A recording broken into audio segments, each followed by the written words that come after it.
দেখতে গেলে 3 অক্ষরে তৈরি এই শব্দ, কিন্তু সমস্ত ত্রিলোক তার উপরেই আধারিত। আপনি এই সংসারে এসেছেন, তখন অবশ্যই শ্বাস নেবেন, কিন্তু তার বদলে আপনাকে কিছু তো দিতেই হবে। আপনার উপর নির্ভর করছে আপনি কি দেবেন। কি দেবেন এই সংসারকে, এই সমাজকে, নিজের পরিবারকে, আর তার বদলে কি নেবেন? যশ নাকি অপযশ? দেখুন, এক ছিল রাবণ, যে কিনা সমুদ্র পার করল সীতাকে অপহরণ করার জন্য, আর এক ছিলেন রামচন্দ্র, যিনি সমুদ্র পার করেছিলেন, সেতু বানিয়ে গিয়েছিলেন সীতাকে ফিরিয়ে নিয়ে আসার জন্য। দুজনেই সমুদ্র পার করেছিলেন, শুধু পার্থক্য ছিল সদিচ্ছাকে বোঝার, লক্ষ্যের। অনেক মানুষের যাত্রা একরকম হতেই পারে, কিন্তু আনন্দ তখনই লাভ করবেন যখন লক্ষ্য শুভ হবে, মহান হবে। এই লক্ষ্য দিয়ে এই সংসারের কল্যাণ হবে এবং মানুষের সম্মান হবে। যদি আপনার সংকল্প উচিত হয়, তাহলে আপনার লক্ষ্য উচিতই হবে, নয়তো শুধুমাত্র বিনাশ হবে। আর উচিত এটাই হবে যে বিনাশের হাত থেকে যেন নিজেকে বাঁচানো যায়, কি বলেন? তাই জীবনে যে লক্ষ্য স্থির করছেন, মনে রাখবেন তা যেন শুভ লক্ষ্য হয়। যদি এরকম হয়, তাহলে আপনার যাত্রা, আপনার জীবন দুটোই শুভময় হবে। আসুন আর আমার সাথে ভালোবেসে বলুন, রাধা রাধা। সুরক্ষা। এই সুরক্ষা আসলে কি? এটা কি কোনো কবচ নাকি কোনো সীমা? এই সুরক্ষা আসলে অন্য কিছু। আমাদের মাতা পিতা, আমাদের প্রিয়জন, আমাদের বন্ধু, এই সমাজ, আমাদের শুভাকাঙ্ক্ষী, আমাদের আত্মীয়, এনারা সবাই আমাদের জীবনে কোনো না কোনো ভাবে সুরক্ষা দিয়ে থাকেন, একটা কবচ দিয়ে থাকেন কোনো না কোনো রূপে। কিন্তু দেখতে গেলে আমাদের পরাক্রমের পথে, আমাদের বীরত্বের পথে, আমাদের সাহসের পথে এই সুরক্ষাই সব থেকে বড় বাধা হয়ে দাঁড়ায়। একবার ভেবে দেখুন, যদি আপনি কোনো সুরক্ষাই না পান, বা যদি আপনি এই সুরক্ষা ভেঙে বাইরে আসতে পারেন, তাহলে আপনার বীরত্ব চরম সীমায় পৌঁছে যায়। কেন? কারণ তখন আপনি জানেন যে এই সংসারের সম্মুখীন আমাদের নিজেদেরই হতে হবে। আপনি বুঝে যান যে শত্রুর সম্মুখীন এবার নিজের বলের দ্বারা, নিজের পরাক্রমের দ্বারা, নিজের সাহসের দ্বারা করতে হবে। আর তখন আমাদের মনের মধ্যে এই শক্তি জাগ্রত হয়। এই শক্তি অন্তরেই বসবাস করে, শুধু এটা চিনে নিতে হবে, একে জাগ্রত করতে হবে। আর এটা সুরক্ষা ভেঙে যাওয়ার পরেই সম্ভব হয়। আর যারা নিজের শক্তি সম্পর্কে জানেন, যিনি নিজেই জানেন তিনি কতটা শক্তিশালী, তিনি নিজেই নিজের সুরক্ষা কবচ চিরকালের মতো ভেঙে ফেলে দেন, ঠিক কর্ণের মতো। আর তারপরে দেখুন, আপনার পরাজয় হোক বা বিজয়ী হোক না কেন, সেটাই অনেক বড় হয়, সেটাই প্রশস্ত হয়ে থাকে। সেই জন্য ত্যাগ করুন নিজের ভয়কে, নিজের আশেপাশের এই সুরক্ষা চক্রকে ভেঙে ফেলুন, আর সম্মুখীন হন এই সংসারের নিজের শত্রুর সম্মুখীন হন। পরাক্রমের এই অঙ্কুর, তা অঙ্কুরিত হওয়ার জন্য বীজের উপরের এই কবচ, এটা ভেঙে যাওয়া অতি আবশ্যক। আসুন আমার সাথে ভালোবেসে বলুন, রাধা রাধা। যখন আমরা হাঁটতে থাকি আর আমাদের পায়ে কাঁটা বিঁধে যায়, তখন মুখ দিয়ে আহ বেরিয়ে আসে, কান্না চলে আসে, আর অনেক সময় অভিশাপও বেরিয়ে আসে। কিন্তু আমরা কি কখনো এটা এইভাবে দেখেছি, এইভাবে ভেবেছি যে আমরা যে পথে চলেছি সেই পথে কাঁটা বিঁধেছে, নাকি আমরা সেই পথ নির্বাচন করেছি যাতে শুধুই কাঁটা রয়েছে? নাকি আমরা এভাবে ভেবে দেখেছি যে এই কাঁটা আমাদের কষ্ট দিতে এসেছে, নাকি এটা আমরাই বিছিয়ে রেখেছিলাম? সাবধান থাকা উচিত ছিল, কারণ কাঁটা বিঁধলে যন্ত্রণা হবে, চিৎকার করে ফেলতে পারি, মুখ থেকে অভিশাপও বেরিয়ে আসতে পারে। কিন্তু এই অভিশাপ শুধুমাত্র আমাদের তরফ থেকে অভিশাপ হয়, সামনের ব্যক্তিটির ওপরও নির্ভর করে। এবার সেই ব্যক্তি যদি এমন হয় যে ফুল আর কাঁটা এই দুই সমানভাবে গ্রহণ করতে পারে, তার কাছে অভিশাপও বরদানে পরিণত হয়। শেষ পর্যন্ত ব্যাপারটা দাঁড়ায় ভাবনা, চিন্তা, দৃষ্টিভঙ্গির ওপর। কারণ আপনার এই ভাবনাই সত্যি হয়ে সামনে আসে। সেই জন্য এই ভাবনা, চিন্তা, মানসিকতাকে গুরুত্ব সহকারে দেখবেন। এই বিবেচনা নিয়ে বিবেচনা করতে শিখুন। আমার কথার অর্থ হলো যে জীবনে যখন এরকম কিছু একটা ঘটবে তখন ভেবে দেখুন যে এরকম কেন হলো। আপনি কি এমন কোনো কর্ম করেছিলেন যার কর্মফল এটা? এমন কোনো কাজ যা অনুচিত ছিল, অসত্য ছিল, যা অভদ্রতার কারণ ছিল? ভেবে দেখা প্রয়োজন। দেখুন, ইচ্ছে হলো আপনার যে আপনি কি করতে চান, ভাবনা আপনার, সত্য আপনার, জীবন আপনার, সিদ্ধান্ত আপনার। আসুন আর আমার সাথে ভালোবেসে বলুন, রাধা রাধা। সময়, এই সময় আসলে কি? এই সময় একটা সরল রেখা তো কখনোই নয়। সময় হলো একটা চক্র, যেখানে এর আদি সেখানেই হলো এর অন্ত, আর যেখানে তা শেষ হয় সেখান থেকেই তার শুরু হয়। এই সময় একটা অত্যন্ত বিচিত্র চিন্তা, বিচিত্র ভাবনা, এ একটা বিচিত্র বস্তু যা কেউ বুঝতে পারেন না। এই সময়ের লীলা, এর কোনো প্রমাণ নেই, কোনো জ্ঞান নেই, কোনো পরিমাপ নেই। শুধু এটুকু আমরা জানতে পারি, যেখানে শেষ হবে সেখান থেকে একটা নতুন সূচনাও হবে। যা আজ আপনার কাছে আছে কাল অন্য কারোর কাছে যাবে, তারপরে তার কাছ থেকেও অন্য কারোর কাছে যাবে, তারপরে তার থেকেও ছিনিয়ে নেওয়া হবে। এই নিয়তির একজনের কাছ থেকে অন্যজনের কাছে আদান প্রদানের এই সময় হলো আপনার সময়। এই সময়ের সদ্ব্যবহার করুন, এই সময়কে বাঁচুন। আপনাকে শুধু এটাই সুনিশ্চিত করতে হবে যে আপনি কোন পক্ষে আছেন। আর সত্যি বলতে কি, আপনার জীবনের পরিণাম নির্ভর করে আপনার নির্বাচনের ওপর। আপনি কোন পক্ষ নির্বাচন করছেন। তাহলে মনে রাখবেন, জীবনে সেই পক্ষই নির্বাচন করবেন যা চয়ন করার পরে আপনি সুখ অনুভব করবেন, আপনি সন্তোষ লাভ করবেন, প্রসন্নতা লাভ করবেন। আর আমি এটাই সুনিশ্চিত করব যে এই পক্ষ যেন শান্তির পক্ষ হয়, এই পক্ষই যেন প্রেমের পক্ষ হয়। তাহলে চিন্তা করবেন না, আর আসুন আমার সাথে ভালোবেসে বলুন, রাধা রাধা।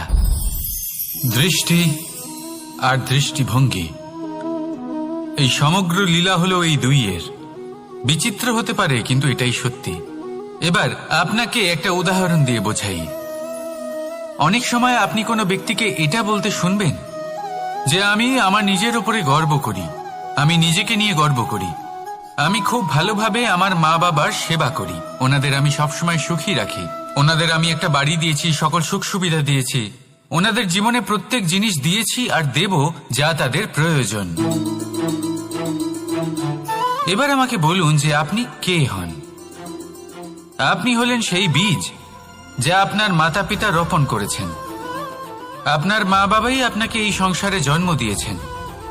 এবার এইসব কথার কি তাৎপর্য? এই হলো সেই ব্যক্তির দৃষ্টিভঙ্গি। এবার দেখা যাক এই প্রকৃতি আমাদের কি শেখায়। কখনো কোনো গাছকে দেখবেন, যখন সেই গাছে ফল আসে, সে মালিকে এটা বলে না যে দেখো আমি তোমাকে ফল খেতে দিচ্ছি। সেই বৃক্ষ এটা বলে না যে দেখো আমি তোমায় আহার করতে দিচ্ছি, কারণ ও জানে যে এটা হলো সেই মালির পরিশ্রম, এটা হলো তারই কর্মের ফল, আর এটা তারই পাওয়া উচিত। সে বলে যে তোমার জিনিস তোমাকেই অর্পণ করলাম, এ আমার জিনিস নয়। ও জানে সেই মালির গুরুত্ব আসলে কি। এটা হলো তার দৃষ্টিভঙ্গি। সেই জন্য আপনি জীবনে কোন ব্যক্তির মধ্যে, কোন পশু পাখির মধ্যে, কোন প্রাণীর মধ্যে, কোন পরিস্থিতিতে, কোন আবেগের মুহূর্তে কি দেখতে পাচ্ছেন, সেটা আপনার দৃষ্টিভঙ্গির উপরে নির্ভর করছে। তাই নিজের মনে ধন্যাত্মক ভাব জাগ্রত করুন, শুভ চিন্তা নিয়ে আসুন। এই ভাবনাই সত্য হয়ে সামনে আসবে। এই দৃষ্টিভঙ্গি এমন হয়ে যাবে যে আপনার জীবনে সবকিছুই শুভ হবে। তাহলে আসুন আর আমার সাথে ভালোবেসে বলুন, রাধা রাধা। প্রতিশোধ অথবা কাউকে দুঃখ দেওয়ার ভাবনা, যদি এটা আপনার মনে থাকে তাহলে আপনি নিজের মনেই যন্ত্রণার একটা বিশাল বৃক্ষ রোপণ করছেন, এটা মনে রাখবেন। কারণ কাউকে দুঃখ দেবার এই ভাবনা, এটা হলো সেই বীজ যা আপনার মনেই পতিত হবে, আপনার মনেই অঙ্কুরিত হবে, আর আপনার মনেই একটা বিশাল বৃক্ষরূপে বেড়ে উঠবে। জীবন আপনার, কর্ম আপনার, কাউকে দুঃখ দেবার ভাবনা আপনার ছিল, এই বৃক্ষ হলো আপনার, তাই এর ফলও আপনিই পাবেন, যা গ্রহণও আপনাকেই করতে হবে। মনে রাখবেন, যে মানুষ এটা ভাবে যে আমি ওকে দুঃখ দেব, ওকে কষ্ট দিতে চাই আমি, সেই মানুষই দুঃখ আর কষ্ট পেয়ে থাকে। যদি সেই জায়গায় আপনি এটা ভাবেন যে আমি কাউকে সুখী করে তুলতে চাই, কাউকে সুখ প্রদান করতে চাই, তাহলে তারও বীজ আপনার মনেই রোপণ হবে, বৃক্ষে পরিণত হবে, যার ফলও আপনিই পাবেন। এখানে বিষয়টা হলো শুধু মানসিকতার চিন্তা, যা সত্য হয়ে আপনার সামনে আসে। তাহলে এই মানসিকতা শুভ করুন, সবার জন্য মঙ্গল কামনা করুন। অন্যের মনে আপনার জন্য ভালো চিন্তা থাকুক বা না থাকুক, আপনি সবার জন্য শুভ চিন্তা করে কর্ম করতে থাকুন, তাহলে আপনার সাথেও ভালোই হবে। তাহলে আসুন আর আমার সাথে ভালোবেসে বলুন, রাধা রাধা। সুখ আর অভিজ্ঞতা, এই দুই জীবনে একসাথে কখনোই আসে না। মনে রাখবেন, যেখানে সুখ থাকে সেখানে অভিজ্ঞতা থাকে না, আর যখন এই সুখ আমাদের জীবন থেকে দূরে চলে যায়, তখন আমাদের জীবনে আসে এই অভিজ্ঞতা। পরমাত্মা, প্রকৃতি, নিয়তি এই অভিজ্ঞতাকে আমাদের জীবনে পাঠান, যাতে আমরা একটা অত্যন্ত গুরুত্বপূর্ণ শিক্ষা, একটা জ্ঞান প্রাপ্ত করতে পারি। এই অভিজ্ঞতা আমাদের শেখায় যে অতীতে এমন কি হয়েছিল যা আমাদের করা উচিত হয়নি। আমাদের শেখায় ভবিষ্যতে এমন কি আছে যা আমাদের করা উচিত আর কি করা উচিত নয়। দেখতে গেলে এই অভিজ্ঞতা আমাদের সেই শিক্ষা দেয় যার জন্য আমরা সুখের দিকে উচিতভাবে অগ্রসর হতে পারি। সেই জন্য জীবনে যখনই দুঃখ আসবে, দুঃখের এই সময় আসবে, তখন হতাশ হবেন না। বোঝার চেষ্টা করুন এই পরিস্থিতি কেন এসেছে, কি শিক্ষা দিতে এসেছে। যদি আপনি সেই জ্ঞান লাভ করেন, সুখের পথে অগ্রসর হন, তাও উচিত রূপে, তাহলে এই অভিজ্ঞতার উদ্দেশ্য পূরণ হয়ে যায়। তাহলে আসুন আর আমার সাথে ভালোবেসে বলুন, রাধা রাধা। এবং ফল, মানুষের স্বভাব হলো এটাই যে তিনি নিজের প্রত্যেক পরিশ্রমের প্রতিফল প্রার্থনা করেন। বেশিরভাগ সময় এই ফলাফলের চিন্তা করতে করতে, কল্পনা করতে করতে উনি কর্ম করতে থাকেন, যে আমি এই কাজটা করলে এই ফল পাবো। সেই সব কল্পনা করতে থাকেন যা না তার হাতে আছে, না আছে অধিকার, আর না আছে নিয়ন্ত্রণ। উনি শুধু নিজের কর্ম করতে পারেন। উনি কি ফল পাবেন তা তার হাতে কখনোই নেই। তাই আপনিও শুধুমাত্র কর্ম করতে থাকুন, ফলের চিন্তা করবেন না। মনে রাখবেন, শিকড় এবং শাখা যেভাবে একে অপরের সাথে জড়িয়ে, সেইভাবেই একে অপরের সাথে জড়িয়ে কর্ম এবং ফল। যেরকম কর্ম আপনি করবেন, সেরকম ফল আপনি অবশ্যই পাবেন। তাই এই ফলের আশায় কর্মের সময় কখনোই নষ্ট করবেন না, কারণ যে ব্যক্তি সময় নষ্ট করেন, সময় সেই ব্যক্তিকে অবশ্যই নষ্ট করে দেয়। কর্ম করুন নিঃস্বার্থভাবে, ফলের চিন্তা করবেন না, আর আমার সাথে ভালোবেসে বলুন, রাধা রাধা। কর্ম এবং ফল, দেখতে গেলে এই সমস্ত ব্রহ্মাণ্ড এই দুইয়ের মাঝেই স্থির হয়ে আছে। মানুষজন কর্ম করেন ভালো ফল লাভের আশায়, আর ভালো ফল লাভের আশায় উনি এটাই ভুলে যান যে উনি যে কর্ম করছেন তা কি করছেন। আমি বলেছিলাম কর্ম করুন ফলের চিন্তা না করে, কিন্তু কি কর্ম করছেন সেই বিষয়ে ভাবাটাও অত্যন্ত আবশ্যক। নয়তো অনেক সময় আমরা এমন কর্ম করে ফেলি যা না চাইতেও বিষে পরিণত হয়, যা হয়েছে দুঃশাসনের সাথে, দুর্যোধনের সাথে, গুরু দ্রোণের সাথে। একজনের মানসিকতা উচিত ছিল না, একজনের বিবেক উচিত ছিল না, আরেকজন যে পক্ষ নির্বাচন করেছিলেন সেই পক্ষ উচিত ছিল না। আর যা কিছু ওনাদের সাথে হলো, আপনার, আমার, আমাদের সকলের সাথে তা হতে পারে। আমি বলেছিলাম কর্ম করুন, ফলের চিন্তা করবেন না। কিন্তু এই কর্মের বিষয়ে বিচার করে দেখাটাও ততটাই আবশ্যক। দেখুন, কর্ম করার উচিত প্রক্রিয়া ফলের চিন্তা না করা, কিন্তু যদি আপনার কর্ম শুভ হয় তাহলে তার ফলও নিয়তি আপনাকেই দেবে। সর্বদা কর্ম করার সময় এটা ভাবুন যে আপনার এই কর্ম এই সংসারকে, এই সমাজকে, আপনার পরিবারকে, আপনার আশেপাশের মানুষজনকে কোন দিশায় নিয়ে যাবে। যদি এটা সবার জন্য মঙ্গলময় হয় তাহলে কর্ম করতে থাকুন। আর হ্যাঁ, নিশ্চিত রূপে ফলের চিন্তা করবেন না। আসুন আমার সাথে ভালোবেসে বলুন, রাধা রাধা। বটবৃক্ষের বীজ সর্ষের দানার থেকেও ছোট হয়, কিন্তু যখন তা নিজের রূপ ধারণ করে তখন তা বিশাল বৃক্ষের আকার ধারণ করে, যা সহস্র বছর ধরে বেঁচে থাকে, ছায়া প্রদান করে, পাখিদের আশ্রয় প্রদান করে, আর দেয় পথচারীদের বিশ্রাম করার স্থান। কেন? কারণ সেই ছোট বীজ তা মাটির ভেতরে গিয়ে নিজের খোলস ত্যাগ করে। অন্ধকারে থাকে সে, যতই আলো আসুক না কেন, যতই বর্ষা আসুক না কেন, সব সহ্য করে। আর তারপরে একটা চারা গাছ অঙ্কুরিত হয়, তারপর ধীর গতিতে একটা বিশাল বৃক্ষতে পরিণত হয়। দেখুন, জীবনে কঠিন সময় আসে, এই জন্য নয় যে আপনি হার মেনে নেবেন, এই জন্য আসে যাতে আপনি ভবিষ্যৎ নির্মাণের জন্য নিজেকে তৈরি করতে পারেন। যদি কঠিন সময়ে আপনি ওই বীজের মতো দৃঢ় হয়ে থাকতে পারেন তাহলে আপনিও একদিন সেই বিশাল বৃক্ষের মতো নিজের অস্তিত্ব গড়ে তুলতে পারবেন, যা সহস্র বছর পর্যন্ত মনে রাখা হবে। আসুন আমার সাথে ভালোবেসে বলুন, রাধা রাধা। এই ব্রহ্মাণ্ড কত বৃহৎ, তাই না? যার সম্মুখে এই পৃথিবীকেও একটা বিন্দুর মতো মনে হয়। আর এই পৃথিবীতে আমরা কে হই, আমাদের আকার কিরকম, আমাদের অস্তিত্বই বা কি? যখন আমরা এভাবে ভাবি তখন মনে হয় আমরা কিছুই নই। তা আমরা যখন কিছুই নই তাহলে আমরা এত চিন্তা করি কেন? কি ভেবে ভয় পাই? কাকেই বা এত ভয় পাই?